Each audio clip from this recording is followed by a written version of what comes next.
para que yo me suba. Ah, me advierten que aquí hay una gradita para cuando vamos a exponer personas como yo. Hombre, me voy a subir ahí y a sentirme grande. No, es mucho.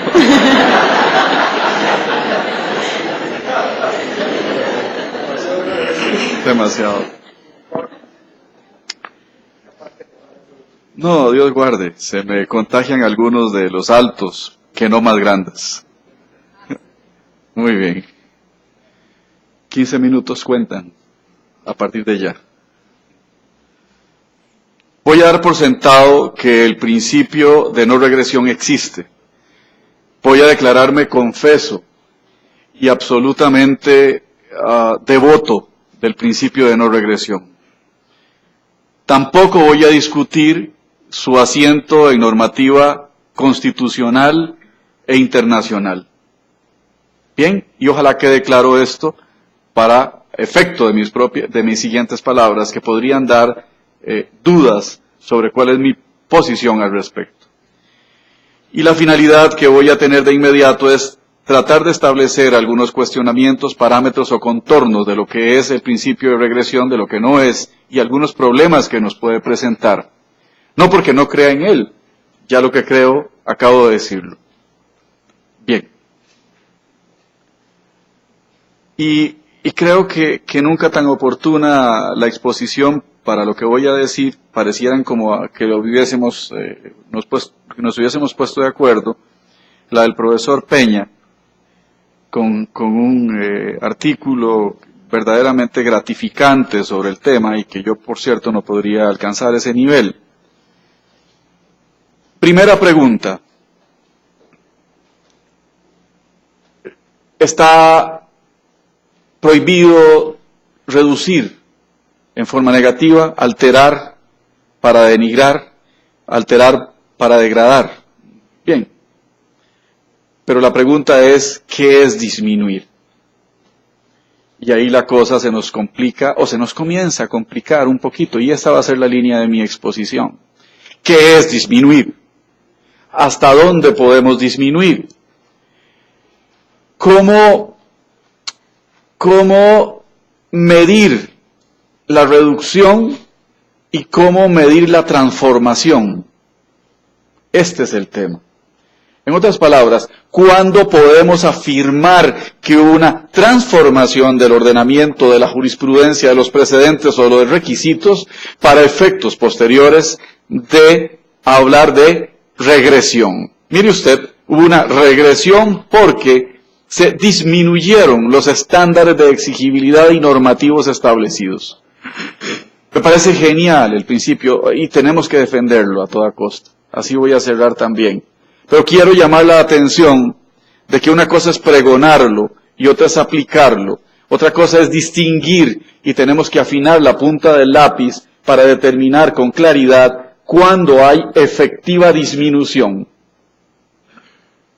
Y no voy a adelantar por qué la dificultad para establecer la disminución en esta sociedad de negocios, ¿dijiste? Clima de negocios. Clima de negocios de los que muchos, no solo uno, seguimos siendo víctimas. Y es que lo que me preocupa no es la regresión brusca, la derogatoria brutal, la derogatoria abierta, el dejar sin efecto. Me preocupa la regresión encubierta y progresiva. Y ahí utilizo el término de progresividad. Esa sí me preocupa. La regresión encubierta y progresiva, sobre todo bajo el ropaje de los criterios técnicos que difícilmente estarán al alcance de nosotros los aprendices del derecho. Seguimos pensando que todo circula alrededor de la ciencia jurídica y sabemos que en este campo, menos que nunca, es multidisciplinaria. No me preocupa la grosera ni evidente, me preocupa la encubierta y progresiva y llamo la atención sobre ese tema, de la disminución, de la regresión progresiva sobre o bajo la cobertura del manto técnico. Quisiera cuestionar también, porque ustedes saben que en toda mi vida lo que he hecho es cuestionar, y lo seguiré haciendo, aunque eso me traiga problemas, pero el día en que a mí me callen y me dejen y me tapen la boca y no permita yo criticar, hablar y cuestionar y expresar mi pensamiento, pues me retiro no solo de la ciencia jurídica, sino de cualquier vida activa. Para reflexionar y evolucionar estamos. Para taparme la boca en un régimen totalitario en el que no vivo. Por tanto, me permito cuestionar de nuevo si esto es un principio realmente. Mario Peña hace una exposición de lo que define él por principio, valiéndose de muchos autores de manera muy interesante. Yo me sigo cuestionando, o más bien no me lo cuestiono, sino quisiera que profundizáramos, si ustedes expertos en la materia, en el concepto de principio y lo confrontemos con el concepto de regla. Porque es que el principio por demás irradia desde lo más hondo del ordenamiento. Es preexistente o sobreviniente eventualmente, pero en la base del ordenamiento. Va más allá. Y su función, difiero también, no es supletoria. Qué flaco favor le hacemos al principio cuando decimos que es supletorio para integrar o interpretar. Yo quisiera aclarar que el principio no solo está para esto. He dado 1000 ejemplos en otras ocasiones en que podríamos derogar 5000 normas jurídicas y si el principio pervive, ahí tendremos que aplicarlo. No lo pongamos al final de las fuentes del ordenamiento, no me voy a detener demasiado en esto, sino pongámoslo en su verdadero sentido, en la base del ordenamiento jurídico. Y por eso el cuestionamiento de si es principio o es regla. En todo caso, no olvidemos que no solo ocupa el rango de la norma que interpreta o delimita, sino, y esto es un dato importante para efectos de este tema, en caso de laguna ocupa el rango de ley, 7.3. Y además dice, el de la ley general, dice la ley, que en caso de normas de grado inferior, el derecho suave, dice don Mario Peña, utilizando la expresión anglosajona, en caso de normas de grado inferior, se superpone a ellas. Entonces no lo olvidemos también para efectos. Avanzo porque el tiempo es el peor enemigo. ¿Qué es entonces el principio de regresión? Ya está dicho. No es permitida una modificación en perjuicio.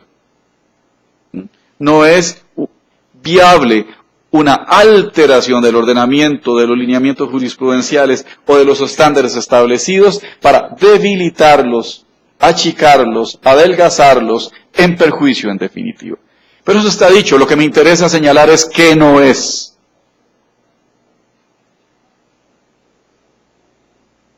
Yo no creo que debamos confundir el principio de no regresión con o calificarla como una obligación de no hacer. Perdón, no estoy de acuerdo.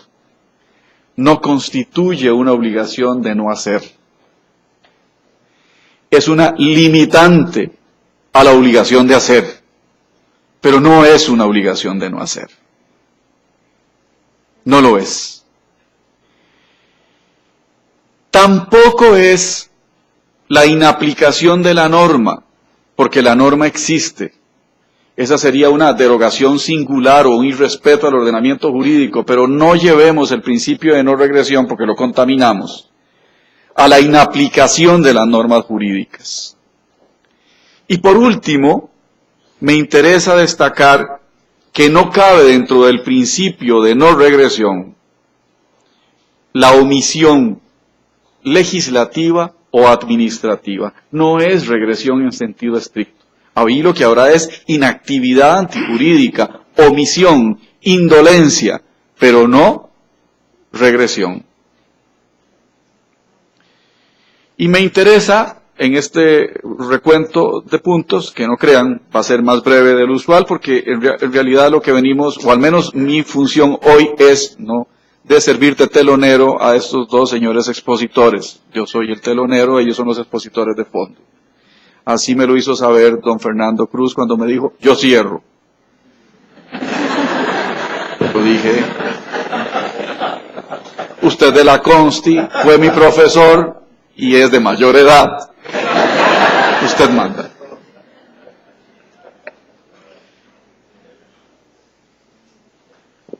¿Por qué la no regresión?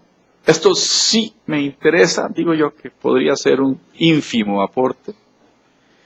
Podremos encontrar criterios metajurídicos, yo quisiera enfocarme en el criterio teórico-técnico, ya no de la convención, del ordenamiento jurídico positivo o de los derechos que podrían detrás de él. No, reflexionaba estas noches después de que Mario tuvo la gentileza de invitarme. Lo que ocurre en la sociedad actual es que hemos venido sobre la consolidación de derechos individuales, el famoso individualismo del derecho constitucional que tanto he venido criticando a través de los años. El neoconstitucionalismo se ha centrado exclusivamente en el individuo, y cosa buena, pero lo malo es exclusivamente en el individuo. Y entonces hablamos de situaciones jurídicas consolidadas o hablamos de derechos adquiridos en aquella división clásica de situaciones jurídicas de poder, de situaciones jurídicas de deber que trata muy bien la doctrina italiana y que aquí trata de manera magistral como siempre don Walter Antillón, por poner una referencia que resulta irrenunciable. Y de ahí hablamos de las situaciones jurídicas individuales y la intangibilidad de los derechos, ¿sí o no? Cuando yo tengo un derecho en firme, usted no me lo quita, sino a través de los procedimientos, y si no voy a un amparo, o, quien quita, voy a un contencioso también, ¿verdad? Para que se siga el procedimiento del 173, para que se siga un proceso de lesividad. Lo que ocurre es que con el derecho ambiental lo que estamos constituyendo son derechos de la humanidad. Y no hablo de intereses difusos ni colectivos, voy más allá. Hablo de derechos de la humanidad y derechos del colectivo, derechos subjetivos colectivos. A mí me gusta más la expresión intereses subjetivos. O perdón, si lo quieren, sí, intereses subjetivos, que cubre más. Y la pregunta es, ¿quién concluye o quién defiende estos derechos subjetivos del colectivo? ¿Yo? No, estos son los míos. Pero los del colectivo, ¿quién? Aquí habría dos fórmulas. O establecer las famosas acciones institucionales o estas fórmulas de carácter sustantivo de principio de no regresión. La no regresión no es más que la defensa de la intangibilidad de los derechos del colectivo y de la humanidad. No es válido para quien ostente el poder debilitar o degradar los derechos que a todos corresponden. Los derechos que corresponden al colectivo, a la humanidad, y no solo, y lo decía muy bien don Mario hace un momento, de la generación presente, sino de la generación futura. Y yo creo que esa es, en esencia, la fundamentación. Hay una globalización, palabra no grata, de los derechos subjetivos mediante estos mecanismos. También dijo el profesor Peña hace un momento, y por tanto me lo salto, yo quisiera enfatizar que no es exclusivo del derecho ambiental, es propio de los derechos humanos, lo dijo él muy bien y yo quería reducirlo. Problemas que presenta ahora en la parte descendente de mi tiempo, antes de que me saquen el tema de la hora. Problemas, yo quisiera establecer simplemente puntos para reflexionar. Hay un profesor mío aquí presente que siempre me dijo, a mí no me interesa tanto resolverlo, sino levantar roncha. Bueno, mi idea es levantar roncha. Un poco, ¿no? Con cuestionamiento. Muy bien a la no regresión, muy bien a la no reducción, pero se vale cuestionarse, no es que estoy reaccionario, estoy jugando un poquito de abogado del diablo. ¿Y la soberanía del legislador? ¿Dónde queda? ¿Le vamos a decir al señor legislador, usted no puede? ¿Qué pasa con las potestades legislativas y restrictas exclusivamente sujetas a la Constitución, y el señor legislador me va a decir a mí, ¿cómo que no puedo? ¿Y mi soberanía y representatividad del Estado? Y este tema, créanme, que al menos en mi oficina produjo un chispero en días anteriores, que fue una discusión, y quedamos en que solo lo iba a mencionar, porque si no, nos perdíamos de rumbo. Pero ahí les dejo. ¿Qué pasa con la soberanía del legislador y la ostentación que éste puede hacer y su defensa que éste puede hacer? Respuesta fácil. El legislador está sujeto a la Constitución. Tendríamos que tener claro, eso sí, que la Constitución tiene claro el principio, tiene evidentemente contenido el principio de no regresión. Porque si no lo declaramos como tal, y esa es una invitación, entonces el legislador estará como moro sin señor. ¿Qué pasa si el principio de no regresión lo sujetamos a las líneas jurisprudenciales? Es decir, señor juez, sus lineamientos jurisprudenciales están afectos al principio de no regresión. ¿Sí? ¿Y qué pasa con el error judicial? ¿Y qué pasa con los derechos constitucionales en fricción o encontrados en determinado momento? ¿Quién establece los cambios técnicos en materia, como inicié, para materia ambiental? Y quisiera meter el dardo un poquillo más adentro. ¿Aplica el principio de no regresión a la modificación constitucional? Es decir, ¿podríamos hablar que el constituyente derivado está afecto al principio de no regresión? ¿Sí? ¿De verdad? Solo pensémoslo. Porque si respondemos que sí, y avanzo, porque si no la moderadora me dice, bájese, siéntese.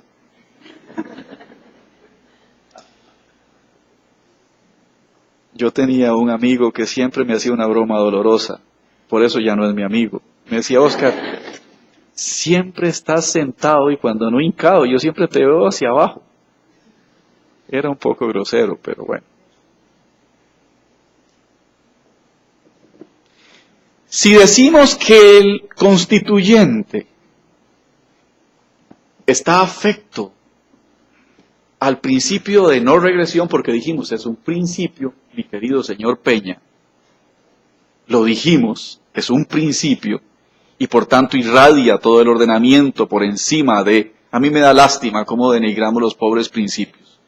No están al final de la escala kelseniana, están al inicio de la escala kelseniana. Si decimos que sí está afecto, ¿estaríamos hablando entonces, pregunto, de normas pétreas? Tema escabroso donde me metí, ¿no?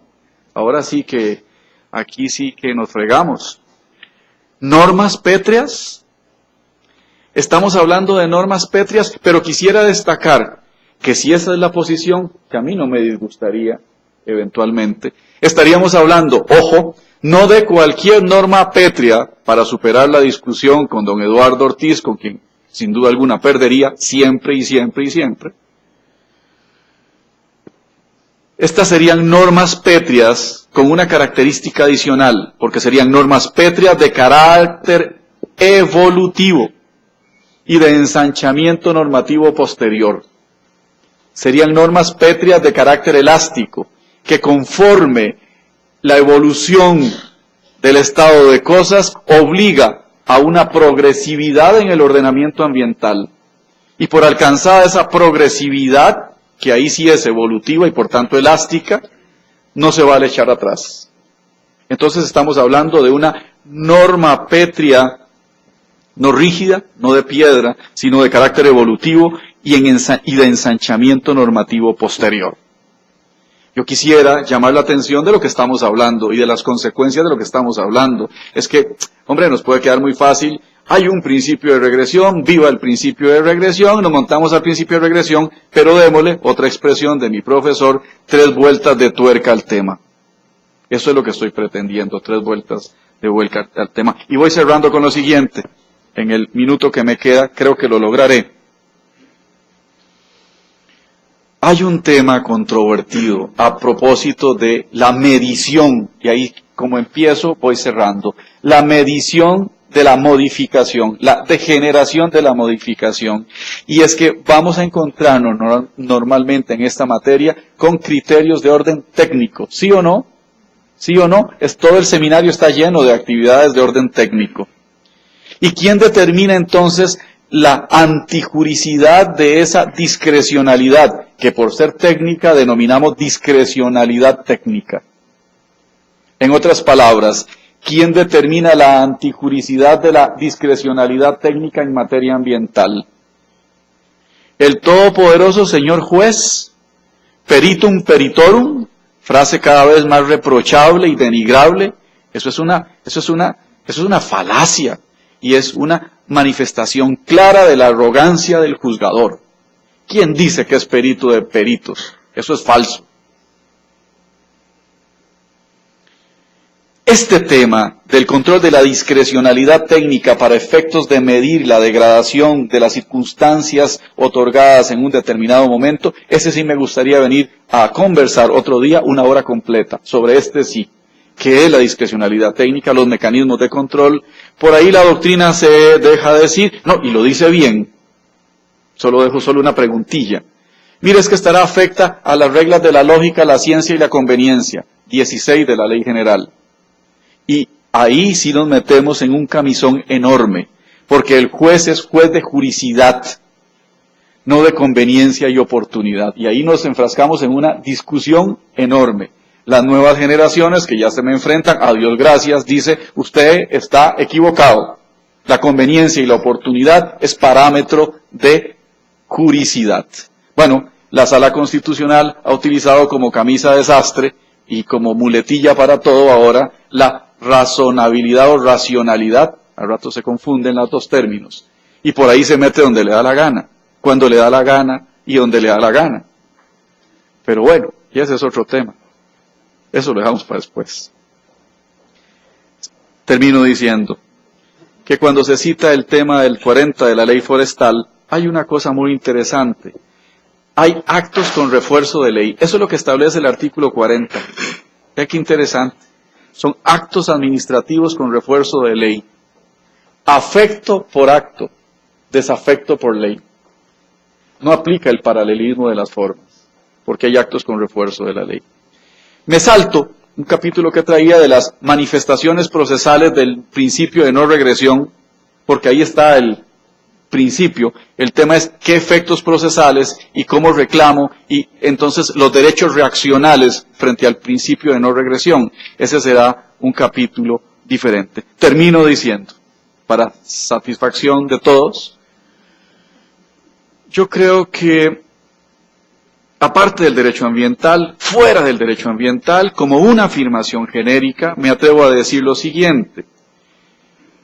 En el desarrollo actual de cosas, lo que hemos logrado son estatus jurídicos y de vida sostenible, individuales o colectivos, alcanzados en el desarrollo moderno del Estado de Derecho, no si me llevan a la prehistoria, que bajo su amparo no pueden ser suprimidos, degradados o modificados en perjuicio o disminución. Y eso es de lo que estamos hablando, no solo aplicable al derecho ambiental. El Estado de Derecho moderno ha alcanzado estatus jurídicos individuales y colectivos que no tienen marcha atrás. Y por esto, es lo que debemos luchar. Terminaré solamente con una sensación que no les puedo ocultar, y ya estoy como una señora allá de mi pueblo, en San Joaquín de Flores, termino y nunca se va. Termina uno con la escoba en la puerta y con un puño de sal, que era lo que nos recomendaba nuestra abuela, y aún así se va a las 11 de la noche. No, es ya una cuestión extrajurídica. Y ahora sí prometo de reflexión final. A mí me da pena ver la lucha de la vida por mantener su supervivencia, arañando lo que le es propio y consustancial, hemos convertido a la madre naturaleza en la peor de las indigentes y en la peor de las cenicientas. Y eso simplemente me pone la piel de gallina y me produce una impresionante satisfacción. Creo que es nuestro deber llevarla a su verdadero estatus y a su verdadera condición. Muchísimas gracias.